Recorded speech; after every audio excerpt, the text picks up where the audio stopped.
Hello, good afternoon mga kabisda. Ang sikip ko ngayon ay humba. Humba siya, pero lagyan ko siya na pineapple. Pininyahan po yun siya. At ito na po yung ano natin, paa ng baboy yan. Yan. Malambot na yan at saka nakaprito na rin yan. Crispy na. Pwede na nga siya kainin eh. Kaso lang, yan na natin. Iluto natin siya. At dito lang naman ang pangaraw natin. Isang sibuyas. Kasi maliit lang man yung karne natin. Bawang. Tsaka yung anong saging. Ayan. Tsaka asukal. Paminta. Paminta.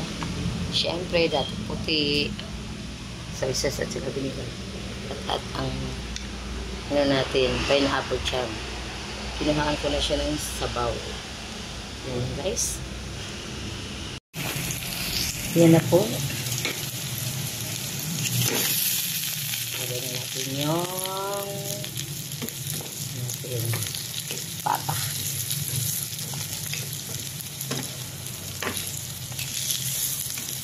Konting ano lang po.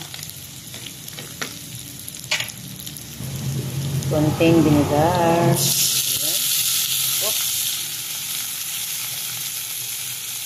Okay. Ganahin natin yung sogay.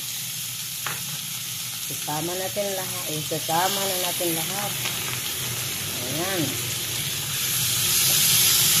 Ayan po. Ito na guys. Ito na mga kabista. Luto na ang ano natin. Pininyahang pata ng baboy. Wow! Sarap niya, no?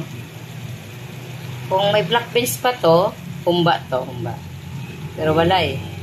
Pininyahan lang siya, pininyahan. Okay.